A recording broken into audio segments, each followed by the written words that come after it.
Welcome, welcome to Sweet Joyful Soul. I am Dr. Tracy Dickens, and I am a licensed psychologist, and I create videos that will nourish you body, mind, and soul.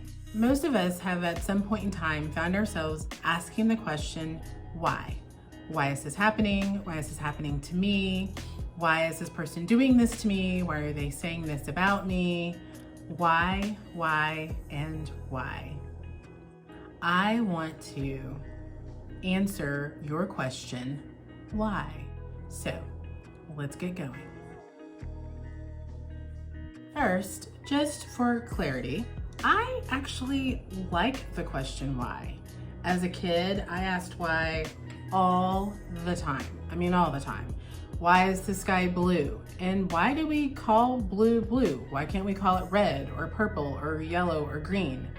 Why can't I have birthday cake for breakfast? It's a food I have to eat. What's the problem? Also, why is the foundation of our scientific discoveries that cause and effect link? And if we can discover the why, then maybe we can prevent people from being sick.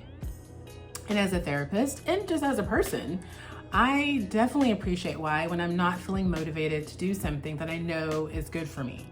For example, I'm not a morning person, not in the least bit. I've never been a morning person. I have trained myself to appreciate mornings, but I get out of bed at 6 a.m.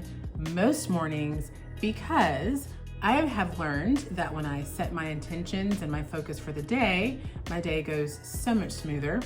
And I've discovered when I move my body early in the morning, my chronic pain remains a whisper instead of a obnoxious shout. So on those mornings when my bed is trying to convince me that staying snuggled close to it is a better option, my why reminds me of the truth. And I get out of bed and I take care of business. So why is a great question. It has a lot of power to it. For all the benefits of why, when we're experiencing pain and suffering, it doesn't solve problems. It tends to create more problems. We often say, if I just knew why, I could let this go, I can move forward. I really question that because when I reflect on my life and I think of the times I've asked why, my pain and suffering has been so great that in that moment, if God Himself walked into my home, sat down, poured me a cup of tea, and said, Tracy, the reason you lost your job was because you will need this experience to help you be a more empathic therapist. In that moment, I would not have been satisfied with that answer. I wouldn't have been. So I ask you, can you think of an answer that God could give you that would soothe your pain when you're asking the question why? Although I appreciate insight, I do. I think it's very powerful and extremely helpful, but it's not necessary to move forward. And oftentimes I've found that while we are moving forward in our struggle, we get access to insight. We start to put the pieces of the puzzle together while we're in motion. So in my humble professional experience, the why question is really our attempt to control or change the situation or avoid our pain. The problem is when we're asking the why question, usually we can't control the situation. We can't change the situation. That's why we're stuck in the loop of why. The best we can do is change how we interact with the situation. Which leads me to number 2, the second thing that I mentioned, that we want to avoid our pain. Most of us have grown up with the idea that if we are crying or if we're in pain and we admit that we're experiencing pain, that marks us as weak. If I have a broken leg and it's obviously broken and I'm limping around, me not acknowledging it, one, doesn't take away the pain, and it just leaves people looking at me like, we do this with emotional pain all the time. We are limping around with broken hearts, trying to deny the fact that it's happening. We overeat and overdrink and do all the overs, and we say hurtful things to people that we don't mean to say hurtful things to. So how do you face it? You face it. You own your pain. You acknowledge that it's there, and you acknowledge that it's there because, and here's the answer to your why. Being human comes with pain and suffering. I know, that just seems like such a cop-out of an answer, but it is the answer. You are suffering because the human experience involves suffering. There is no way around it. Pain and suffering does not discriminate. It does not care about your 401k. It doesn't care if you live in a mansion or if you live in a trailer. What do you do with that? Well, let me share something with you. Because oftentimes we think pain and suffering is this awful thing. And don't get me wrong, I am not saying, pain, come on in my house. What I am saying is that there is something that occurs in pain and suffering that cannot occur in any other way. And although I don't like it, I appreciate the outcome. Seeds can't become fruit bearing in a comfy place.